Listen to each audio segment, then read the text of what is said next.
Now, I realise when addressing an audience of well-educated musical theatre fans such as yourselves, I am most likely extraordinarily late to this particular party, but it has recently come to my attention, hold me Bat Boy, save me Bat Boy, transfer Bat Boy, because I am thirsty for its Broadway blood. I just saw this show for the very first time at New York City Centre Encores, and I am obsessed. Oh my god, hey, welcome back to my theatre-themed YouTube channel, or hello to those of you listening to this on podcast platforms. My name is Mickey Joe, and I am obsessed with all things theatre.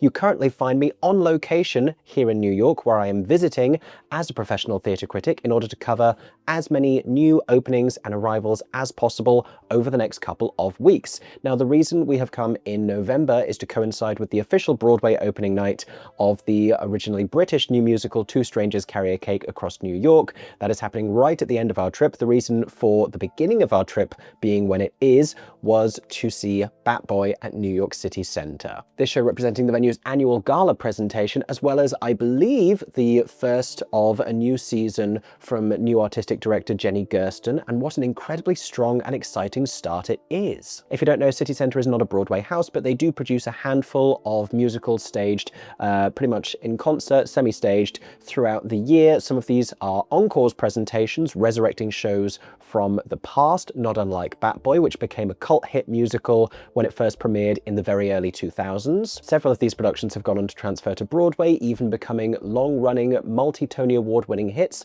such as the long-running production of Chicago, subsequently seen around the world, that originated as a semi-staged, sleek encores presentation of the show back in the 90s. More recently, the likes of Once Upon a Mattress and Parade, starring Ben Platt and Michaela Diamond, also the Starry Into the Woods revival. A whole bunch of shows have come out of City Centre, and my hope is that Bat Boy gets the same Broadway transfer treatment because, as I'm going to tell you in this full review, this production was sensational. It packed something of a bite, as well as being side-splittingly funny, perhaps I should say blood-drawingly funny, and, just utterly maniacal as well. This is a show that feels like it was written with the methodology of, what would be the single most bizarre and insane thing to happen to this narrative in the next scene. I truly knew nothing beforehand about the direction this plot was going to take, nor any of the music. So much of it is now in my head. I'm going to tell you more about Bat Boy if you, like me, were not familiar with this show, and I'm going to tell you why this version of it was so sensational. Of course, as well as sharing my theatrical thoughts with you today, as always, I would love to hear yours. Let me know what you thought of Bat Boy if you saw it at City Centre in the comments section down below, or if you've seen a previous version of the show, even the original productions of the show, please let me know about those as well. I am now desperate to find out more about this musical. And if you enjoy listening to what I have to say and would like to hear more of my theatre reviews, make sure to subscribe to my theatre-themed YouTube channel or follow me on podcast platforms. Turn on notifications here as well so you don't miss any of my upcoming New York coverage, plenty of Broadway and off-Broadway shows, as well as vlog-style content coming over the next few weeks. In the meantime, though, there remains nothing for us to do but to talk about Bat Boy.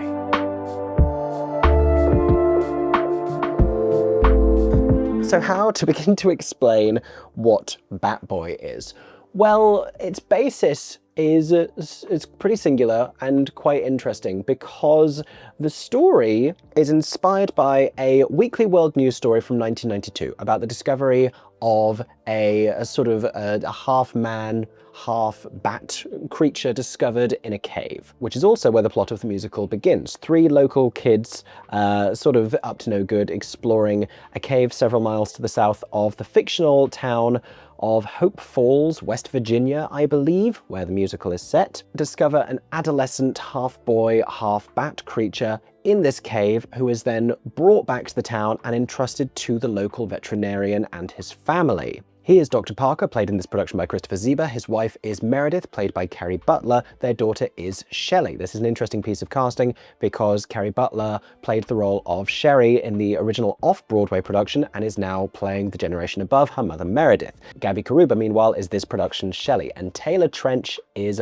Bat Boy in a fabulous piece of casting, but we'll talk about the performances a little later. Now, the family has a peculiar, if not unfamiliar, waspy kind of a dynamic. We come to find out that there is a lack of warmth and passion in the relationship between Meredith and Dr. Parker. She is also chastising her daughter for talking like a slut, in her own words, when she is expressing enthusiasm about her boyfriend Rick, or the guy who she hopes is going to be her boyfriend, Rick being one of the three siblings who together discovered Bat Boy, one of whom was bitten by him. And given the way that Meredith is characterized, very conservative, a little bit uptight, it's perhaps something of a surprise to us when she welcomes this Bat Boy creature into their home, admittedly to be kept in one of Dr. Parker's cages until he returns and can determine whether or not this is an animal or a human being and what rights it has. But by the end of the show, all will be revealed. And since I think people who haven't seen it beforehand deserve the experience of getting to watch this plot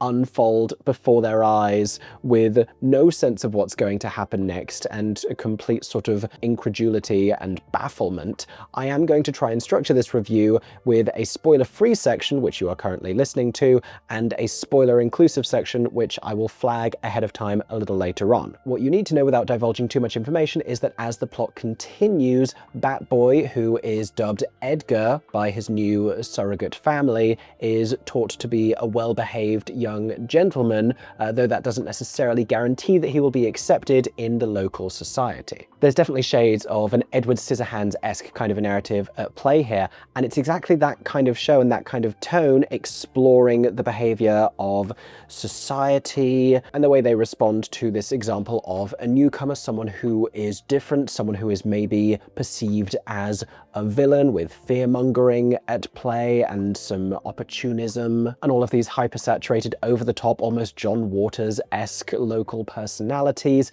It all pairs really, really well with a score written by Lawrence O'Keefe, whose work you are likely to know from the likes of Legally Blonde and Heathers. And he is particularly great at living in this very subversive, darkly comic, twisted place. The story and book are co-written by Keith Farley and Brian Fleming, and I have come to understand, having not known the show prior to this production, that there have been a great many updates and changes, a bunch of new songs actually written for this version of the show, as well as a decent amount of tweaks to lyrics here and there. This was also a very expanded production based on how the show would traditionally be cast. There would ordinarily be a lot more multi-rolling, but this being, you know, the grand, expansive stage of New York City Center and a limited annual gala presentation for a couple of weeks, they had the scope to do something much more lavish, and probably one of the biggest productions that Bat Boy is ever going to get. And even though this is like 25 years on, and I think the new material, I believe, had been added for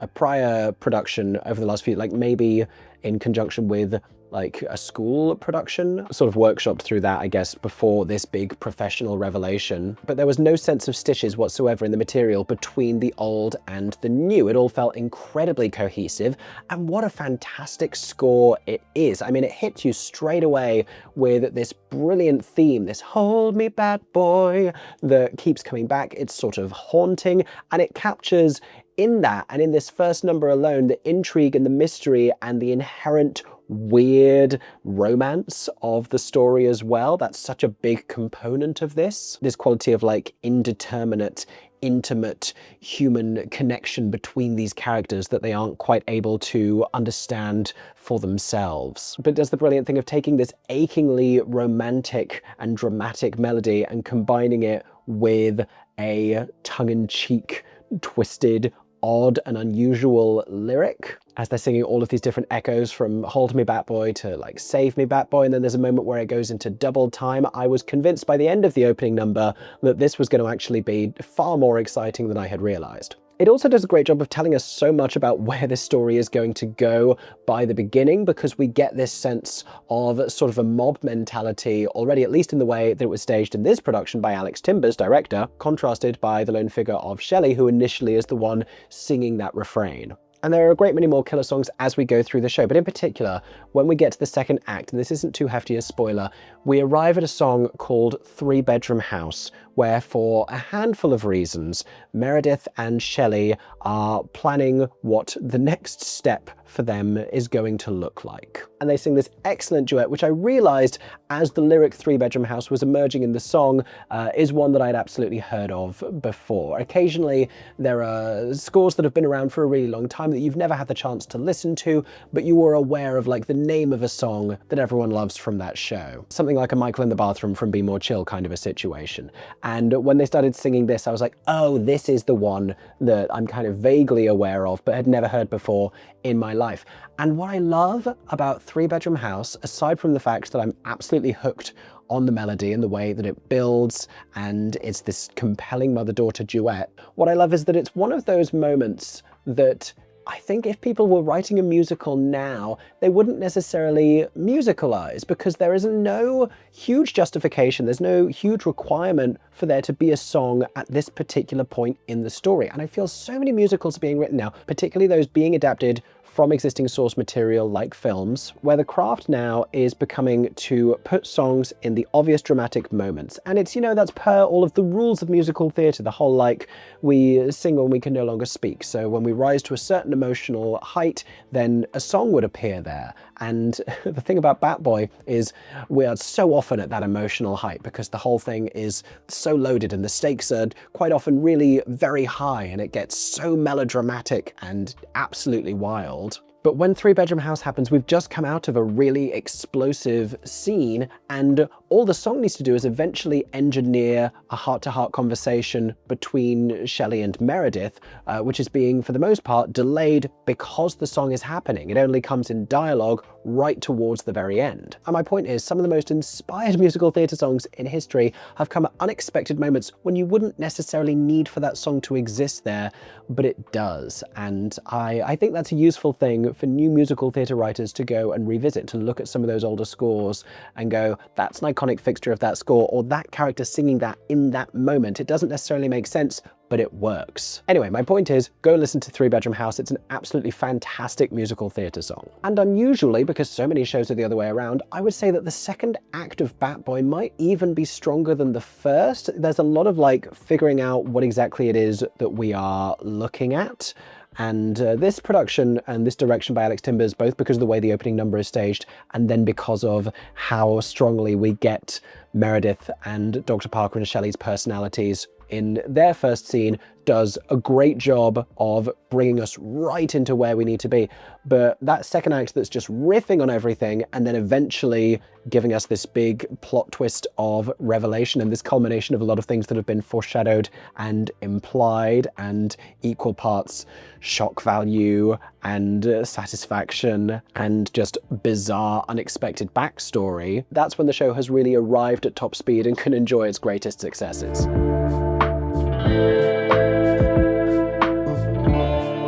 Now I want to talk about some of the brilliant creatives who have helped to bring this particular semi-staged production to New York City Center, alongside director Alex Timbers, who I think has done really fantastic work on this show. I enjoyed the multi-level set design from David Corrins as well. I love that like acid green, yellowish color that was mostly shining from the backdrop throughout. I love the framing of the stage being this cave roof-like sort of stalactite kind of silhouette structure as well that also looked like the fangs of an open vampiric mouth. The vibes of the community and the material felt very traditional, conservative, suburban, but in a lot of the design, in the scenic design, in the costume design as well, it was also feeling like a hybrid between that and sort of frontier town. A huge component of this story is the fact that the town's identity is sort of shifting as well. They have a big revival weekend coming up and they are trying to transition from a cave mining town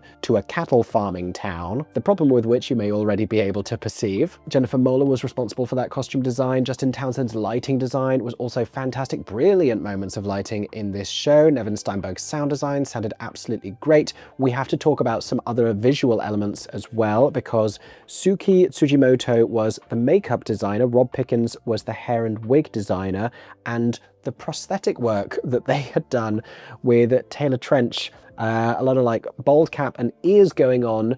It was so good. I was staring at it throughout the show. I was transfixed by how believable all of that was. and how absolutely convincing. Ray Wetmore and J.R. Goodman, meanwhile, are credited as puppet and props designers, and there were a couple of animal moments in the show. None more charming to me than Gertie the cow. Conor Gallagher's choreography I thoroughly enjoyed, particularly in a few moments of more expansive dance in the second act. Everything music-wise sounded fantastic, was absolutely great. Music director Andrew Resnick did a fantastic job. I loved the orchestrations and the arrangements, both the work of Lawrence O'Keefe and Ben Green. I dare say this is probably one of the largest bands that has ever played Bat Boy. One of the really fantastic things about the work that they are doing at New York City Center is they are taking what was, in many cases, a lot of smaller shows and amplifying them, and it's always really interesting to see what still inherently doesn't really work on that stage. There's a lot of like innately flawed material that it's great to have the chance to see or hear, or have like new performers get to play those roles. Things like Jerry Herman's Dear World, that there's a lot of beauty in still, or Once Upon a Mattress with a reworked book. But then you get a show like Bat Boy and you sit and you watch it and you think, why hasn't this been produced more? It's so weird, but I think it's weird in a way that audiences now are super ready for. I have spoken a bit about campy, spooky musicals, and I said Addams Family, even just over a decade ago on Broadway, ahead of its time. Audiences not quite ready for it tonally. As Beetlejuice was then getting like super popular online virality, I think audiences were increasingly more ready for that kind of a show, setting up Death Becomes Her to be this pretty much instant hit that everyone is loving for its comedy, for its inherently spooky, campy identity. And Bat Boy, though it's a little more black comedy than any of the above, I think is now ready to enjoy a period where audiences can welcome it more so than ever before. I think with a lot of the Star Kid musicals that have come over the last decade, I think this kind of irreverent black comedy, this weird factor, is actually something that could really find an audience right now.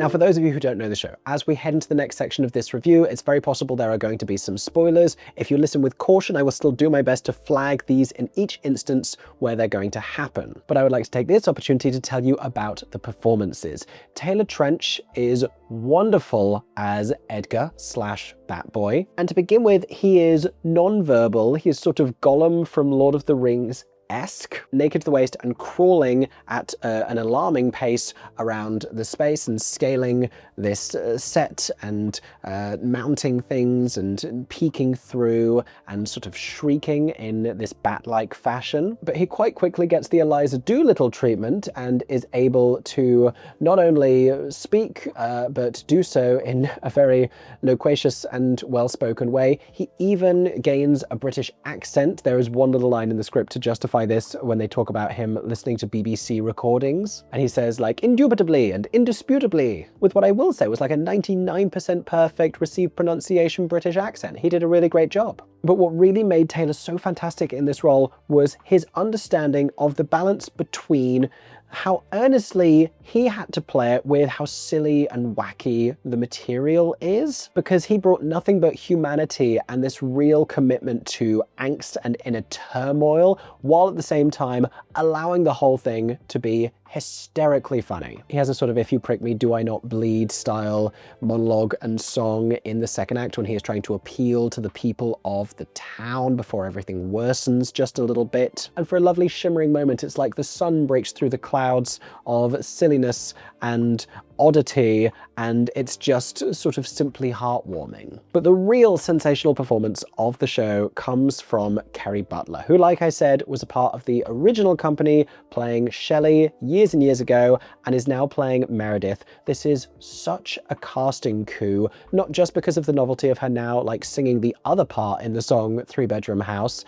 and playing a lot of scenes on stage with her former character, but also because she's so great. And can we talk for a second about the seamless transition that Kerry Butler has made while almost always working for the last quarter of a century, from playing these youthful, ingenue and quirky characters into playing all of these iconic mother roles Like, there's a lot of fantastic performers who had an early career and then went away for a little bit and then are making exciting comebacks even right now on Broadway. It's a fantastic time for actresses from early 2000s musical theatre coming back to the stage, and it's very exciting to see that. But Kerry Butler has been giving iconic performances in Broadway productions almost the entire time, like iconic for originating a role in Hairspray, and was also in the likes of like Catch Me If You Can and Disaster, and like I said, Bat Boy, like was in all of those shows in the early 2000s, was workshopping The Little Mermaid and Legally Blonde, but then has also been original cast Mean Girls and Beetlejuice. And when she's not doing Bat Boy, she's been in Heathers off-Broadway,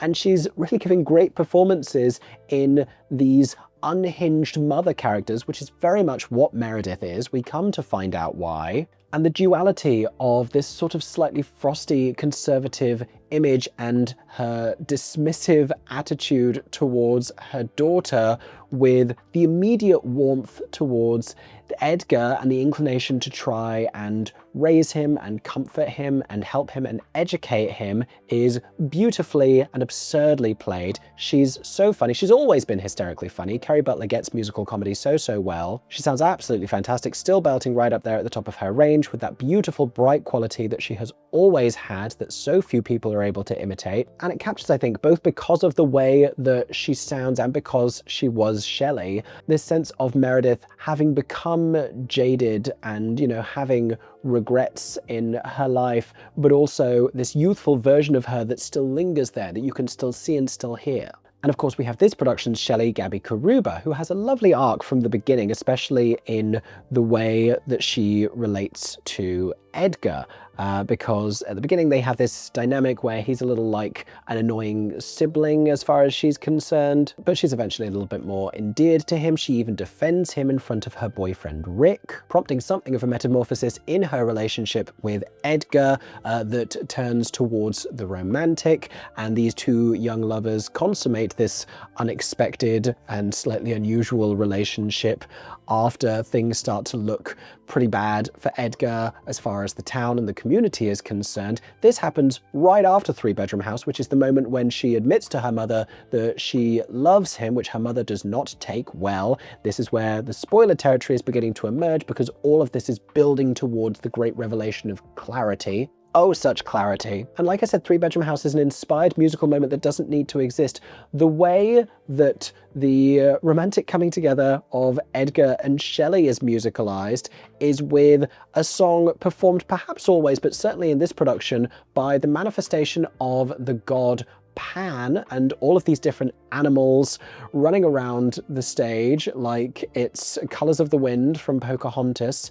Pan played in this production, by the way, by Alex Newell, who arrived simply to sing one song sensationally in an avant-garde outfit, and is a big part of the reason why I need a new recording of this score. There was one very Alex Newell style downward fast riff that was just like, whoa! Also a proper satisfying diva entrance where Alex got to start singing before walking on stage, like when Julie Andrews finished the My Fair Lady segment in the Cameron Mackintosh Hey Mr. Producer concert back in the day. Now I have to share something of a spoiler here to tell you about a little bit more creative artistry and my favorite moment that Gabby plays as Shelley in the show, after which I will not address this spoiler again, but we find out where exactly Edgar came from. Earlier in the show he has pointed out that he has a navel, and so he must have a mother, he must have been born as such. And when Shelley tells her mother that she wants to marry Edgar and that she's in love with him, she is sort of appalled by how horrified her mother is, and her mother saying that it's completely unnatural. And it's surprising to us as the audience as well, because Meredith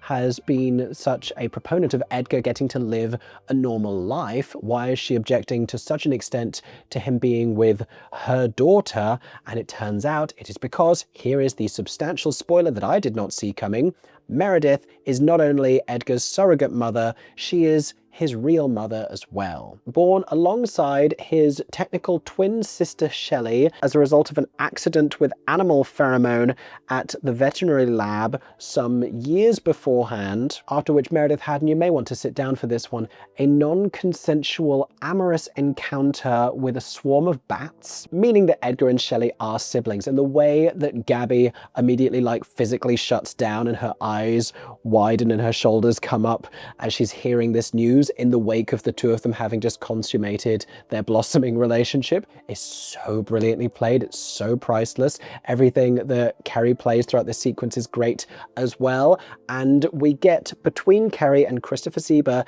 a shadow puppetry flashback demonstration, TED Talk presentation kind of a thing about how this had possibly happened in the first place, to explain to Edgar and everyone else, and the audience by extension, what on earth led to a half bat, half boy being born and then being left in a cave.